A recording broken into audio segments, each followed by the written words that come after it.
wife said, "You're sleeping on the couch until you apologize for something I didn't do." I said, "Okay, I didn't apologize." 3 weeks later, I'd converted the guest room into my bachelor pad. When she finally walked in, I, 38 male, got banished to the couch 3 weeks ago over something so stupid it still makes my head hurt.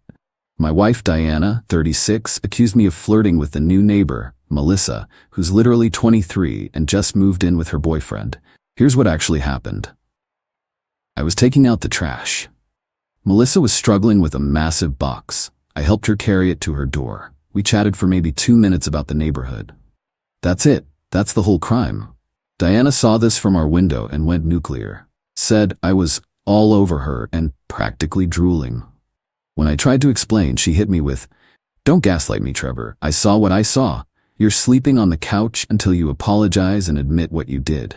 I stood there for a second, processing the insanity, then said, "Okay." She blinked. "Okay, that's it? Yeah, okay. I'll sleep on the couch until you apologize." "Sure." She stormed off, probably expecting me to grovel within hours. But here's the thing, I didn't do anything wrong. I'm not apologizing for helping a neighbor. That's not how this works. Night 1 on the couch sucked. Our couch is nice for sitting, terrible for sleeping. My back was killing me by morning. Diana came down, saw me making coffee and said, "Ready to apologize?" "Nope." She huffed and left for work. By night 3, I was done with the couch. We have a guest room, decent size, mostly storage and Diana's overflow closet space. I grabbed my pillow and slept in there on the old futon. Still not great, but better than the couch. Diana noticed. "The couch too uncomfortable for you?" "Yes." "Then apologize." "No." She actually smirked, like she was winning some game. "Fine, enjoy the futon." But here's where it gets interesting. I make decent money as a project manager. Diana makes good money too in marketing, but we keep separate accounts for personal spending after bills. I had about $3 saved for a new toolset I'd been eyeing. Decided to repurpose those funds. Day 4. Ordered a memory foam mattress, queen size, $800 with same-week delivery. Day 7. Hit up Facebook Marketplace. Scored a leather recliner, $200, solid wood desk, $150, and a 55-inch TV someone was dumping for $300. Borrowed my buddy Rick's truck, moved it all in while Diana was at her sister's. Day 10. Amazon Prime is beautiful. If microwave $60, microwave. Installed some floating shelves, if $50. Got a nice rug, $120, that really tied the room together. Day 14. This is where I might have gotten petty. Bought a PlayStation 5, $500, and a soundbar, $200. Also grabbed some blackout curtains, $40, because why not? Day 18. The finishing touches. LED strips for mood lighting, a couple of band posters I'd always wanted to hang, and this is my favorite part, a digital lock for the door, $150. By week 3, I'd spent about $2,800 turning that guest room into my personal sanctuary. It was everything our bedroom wasn't. My space, my rules, my vibe. Diana hadn't been in there once. She'd knock occasionally, tell me I was being ridiculous, but never actually entered. Think she was playing chicken, waiting for me to break. Last night, everything came to a head. I was in my room playing Call of Duty with Rick online when I heard Diana try the door handle. It didn't budge, obviously. "Trevor, why is this door locked?" Pause the game. "Privacy." "Open this door right now." "No thanks, I'm good." Silence, then bang bang bang. "Trevor, open this door immediately." I calmly got up, walked to the door, but didn't open it. "Diana, you banished me from our bedroom. This is my space now. You're welcome to apologize for falsely accusing me anytime." "I'm not apologizing. I saw what I saw. Open this door." "No." Then I heard her on the phone with her mother. Oh boy. Putting it on speaker so I could hear everything. Classic Diana move. "Mom, he's lost his mind. He's locked himself in the guest room and won't come out." Her mom, Teresa, loud as always. "What do you mean locked? In his own house? He put a lock on the guest room, an actual lock, with a code." "Well, why is he in the guest room, sweetie?" Diana paused. "He's being punished. For what?" "He was flirting with the neighbor." "Was he really?" "Mom, whose side are you on?" "I'm just asking, honey." "What did he do exactly?" Diana went quiet. Then he helped her carry a box. Even Teresa went silent. Then, that's it. You didn't see how he was looking at her. "Diana, sweetie, maybe you should apologize." I can't believe you're taking his side. She hung up, then more banging. Trevor, I'm getting a locksmith. Go ahead, I called back. I own this house too. I can put a lock on any interior door I want. Check the law. I had actually Googled this already. As long as it's not preventing egress in an emergency and both parties own the home, interior locks are generally fine. She must have Googled it too, because she stopped threatening the locksmith. Then came the texts. Oh man, the texts. This is insane. You're acting like a child. That room is for guests. All your clothes are still in our room. I bought new clothes. They're in my closet now. Your closet? It's a guest room. Not anymore. You can't just claim a room. You claimed the whole bedroom. I'm just working with what I've got. That's different. You were being punished for something I didn't do, so I made alternative arrangements.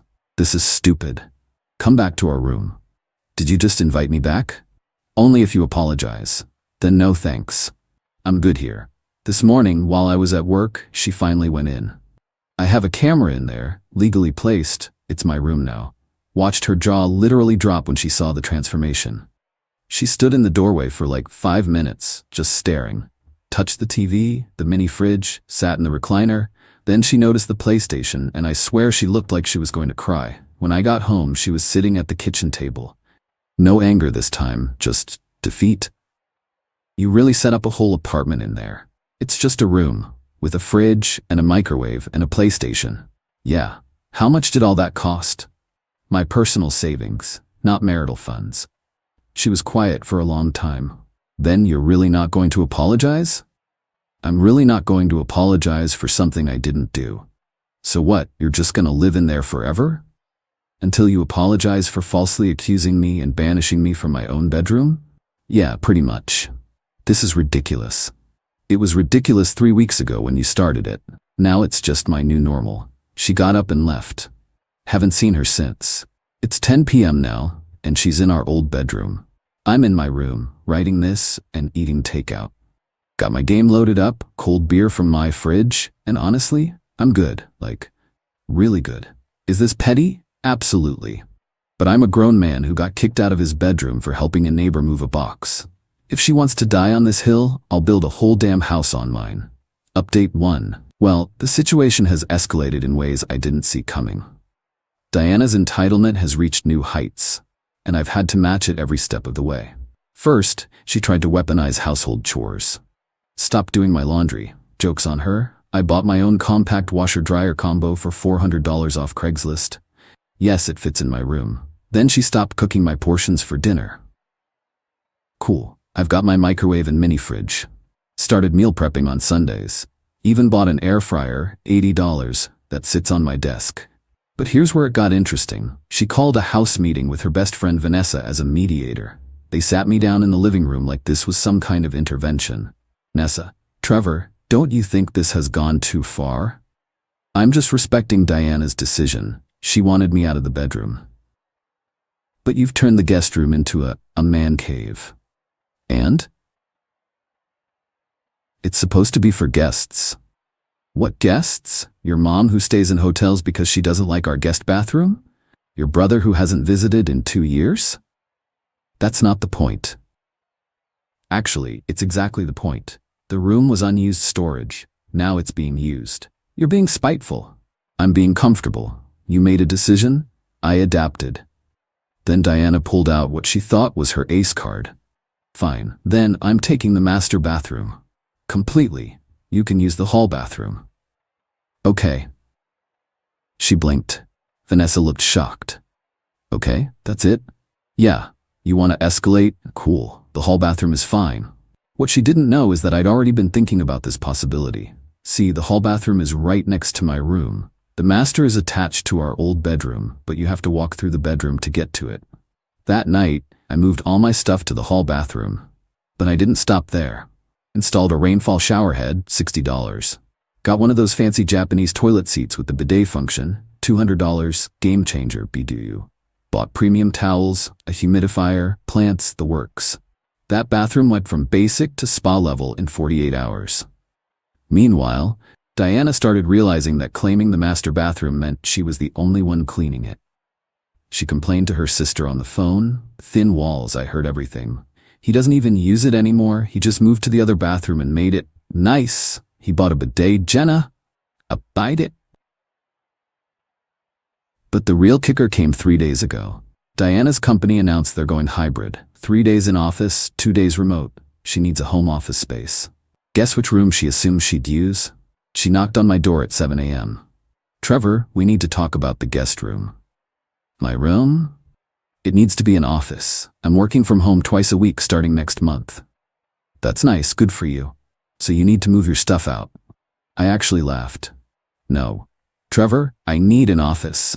Then set one up in the bedroom. It's huge. There's no space with the bed and dressers. Then reorganize.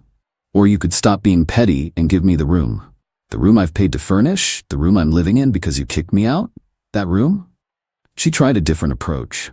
I'll let you back in the bedroom if you give me the office. But I'd still have to apologize? Of course. Then no. She slammed the door and left. 20 minutes later, I heard drilling. She was installing a desk in the living room corner. Her office is now in the communal space where I watch TV. Guess who bought noise-canceling headphones, $300, and doesn't care? Yesterday was the crown jewel of entitlement, though. I came home to find the lock on my door had been tampered with. There were scratch marks around the keypad. She definitely tried to break in. I confronted her immediately. Did you try to break into my room? It's not your room. Did you or did you not try to break the lock? I needed to check if you're damaging the house. By breaking and entering, it's my house too. Which is why I can have a lock on my door, and why you trying to break it is technically attempted destruction of property. She went pale. You wouldn't. Try me. I installed a camera in the hallway facing my door that same night. Full disclosure in common areas is legal here. She knows it's there. The red light blinks at her every time she walks by. Rick came over to watch the game last night. Diana lost it. You can't have people in there? Why not? It's my room. I don't want strangers in my house. Rick's been here 50 times. You went to his wedding.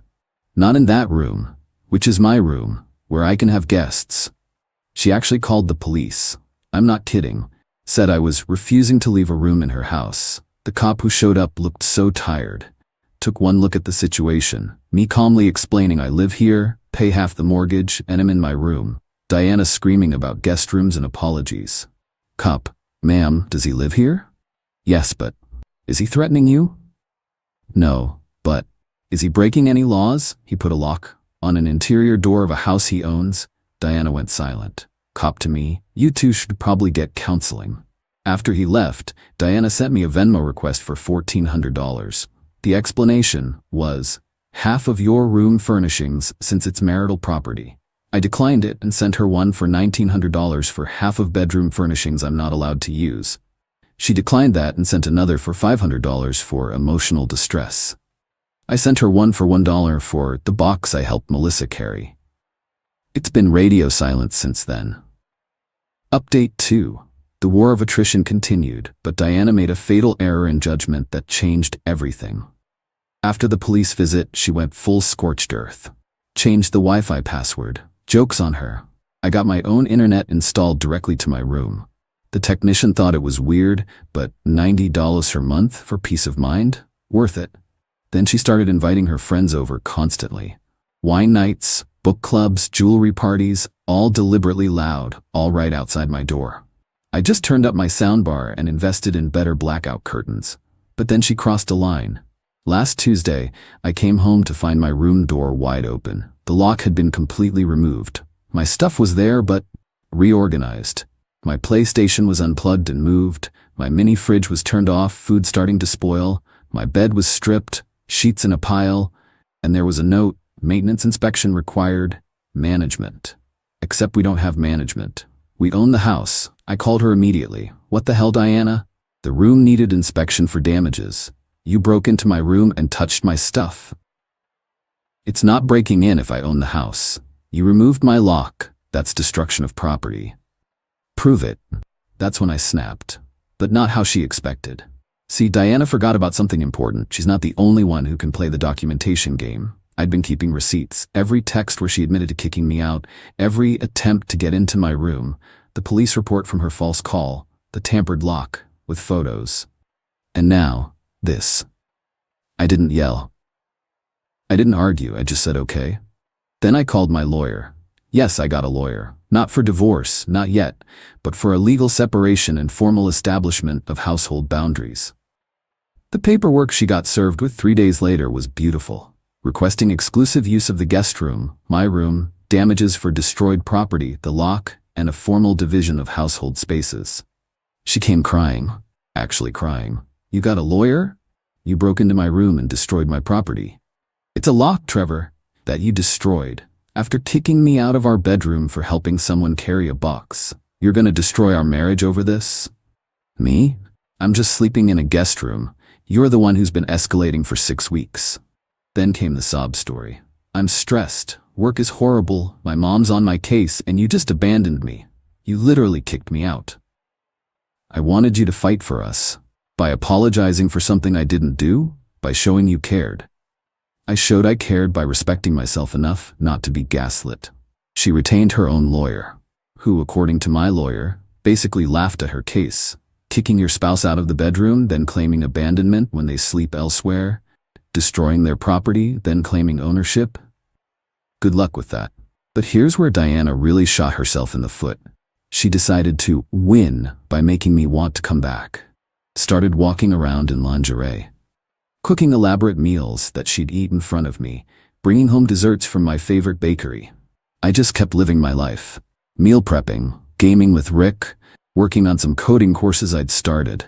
Then she brought out the nuclear option. She invited Melissa and her boyfriend over for dinner. Didn't tell me, of course. I found out when I came home to them in my dining room. Diana all smiles, serving wine, being the perfect hostess. Trevor, join us. I was just getting to know our new neighbors better. Melissa looked mortified. Her boyfriend Tony just looked confused. Thanks, but I've got plans, I said, grabbing a protein shake from the kitchen. Don't be rude, honey. Sit with us. The honey was so fake it hurt. I'm good. Enjoy your dinner. Diana's face fell. Melissa jumped up. Actually, we should go. Early morning tomorrow. But you just got here, Diana protested. Yeah, we're so sorry. The food smells amazing, though. They practically ran out. Tony whispered, "What the hell was that?" as they left. Diana lost it. You embarrassed me. You embarrassed yourself. You invited the woman you accused me of flirting with to make some kind of point. I was being nice. You were being manipulative. I'm trying to save our marriage. By refusing to admit you were wrong? I wasn't wrong. Then we have nothing to save. That was last week. Yesterday Diana moved out. Not permanently, she's at her sister's. But she packed bags and left a note, since you want to live alone so badly. The funny part? I don't want to live alone. I just wanted my wife to admit she was wrong about one single thing. That I didn't flirt with anyone. That helping someone carry a box isn't a crime. That kicking me out was an overreaction. Instead, she chose to blow up our entire life. My lawyer says I have a strong case for keeping the house if we divorce, especially with her voluntary departure and the documentation of her kicking me out first. But that's not what I wanted. I'm sitting in my room, my really awesome room, writing this update. The house is quiet. Too quiet. But I'll be damned if I apologize for something I didn't do. She texts me every few hours. Ranges from, "I miss you," to "You're ruining everything," to "Just say sorry and we can forget this." 6 weeks ago, I helped a neighbor carry a box. That's it. That's the crime that apparently ended my marriage. Final update. It's over. Not the marriage? That's definitely over. But this whole insane saga finally has an ending. Diana stayed at her sister's for 2 weeks, posting passive-aggressive quotes on social media about knowing your worth, and when someone shows you who they are, believe them. The irony was lost on her. During that time, I got the house appraised. Consulted with my lawyer about buyout options. Started therapy, honestly should have done that years ago. And yeah, I kept improving my room. Added a small beer fridge. Why? Because I could. Then Diana made her move. She came back with her brother Kyle and a U-Haul. No warning. I was working from home. My company's been flexible about it when I heard them outside. She walked in like she owned the place, which technically she half did. I'm taking my things, okay? And the bedroom furniture. It's half mine. Then I'm taking the bed and the dresser. You can have the nightstands. Cool. She was trying to get a rise out of me. When that didn't work, Kyle stepped in. You really messed up, man. You know that? How's that, Kyle? You humiliated my sister, made her feel unwanted in her own home. She kicked me out of our bedroom for helping someone carry a box. That's not what she told me. I'm sure it's not, Diana interrupted. I want the TV from the living room too. That's mine. Bought it before we got married. I don't care. The receipt I have says otherwise. She turned red. Fine, the kitchen appliances then. We bought those together. You can have half. How do I take half a microwave, Trevor? That's your problem to solve. Just like me sleeping on the couch was mine. Kyle tried to grab the coffee maker. I stood in front of it. That's from my room, bought it 6 weeks ago. Prove it. I pulled up the Amazon order on my phone. Diana grabbed the Keurig from the counter instead. This one then. Go for it. They spent 3 hours going through the house, taking things, leaving things, arguing over everything. Diana tried to take my gaming chair from my room. This was in the guest room originally. Yeah, and you kicked me into the guest room. It's mine now. A judge won't see it that way. Then let a judge decide. She backed down. The real explosion came when she found out I'd been documenting everything. Kyle was loading boxes when Diana came storming down from the attic. You changed the locks on the attic storage? No, I put a padlock on my section. Yours is still open. How did you even divide it? Tape line down the middle. Your Christmas decorations and old clothes are on the left. She went up to check, came back furious. You took more space. I took exactly half, measured it. This is pathetic, Trevor. We're adults. Adults who got kicked out of their bedrooms don't usually measure storage spaces, but here we are. Kyle jumped in again. You're being a petty little. Kyle, choose your next words carefully. You're in my house. It's Diana's house too, for now. That stopped them both. Diana, what do you mean for now? I mean we're getting divorced. The house will be sold or bought out. This ends. You're divorcing me? Over this? Over you kicking me out, falsely accusing me, refusing to apologize, breaking into my room, destroying my property, calling the police on me, and now taking half our stuff? Yeah. I don't want a divorce. Then you should have thought about that before you made helping a neighbor a capital crime. She actually sat down on the floor, right there in the hallway. This isn't how it was supposed to go. How was it supposed to go, Diana? You were supposed to apologize, sleep on the couch for a few nights, feel bad, then come back and appreciate me more. Appreciate you for falsely accusing me, for fighting for our marriage. That's not fighting for marriage, that's playing games. Kyle helped her up. Come on, Dee. Let's go. I'm not leaving. This is my house. You left already. You're at Jenna's, remember? She tried one last manipulation. If you loved me, you'd apologize just to end this. If you loved me, you wouldn't need me to apologize for something I didn't do. They left with the U-Haul half full. Diana crying, Kyle muttering threats about lawyers. The divorce papers were filed 2 weeks ago. She's fighting it, demanding counseling instead. The counselor we saw, court-mandated mediation, took one look at our story and basically said, yeah, this is done. Diana's lawyer advised her to take the buyout offer. I'm keeping the house, paying her half the equity.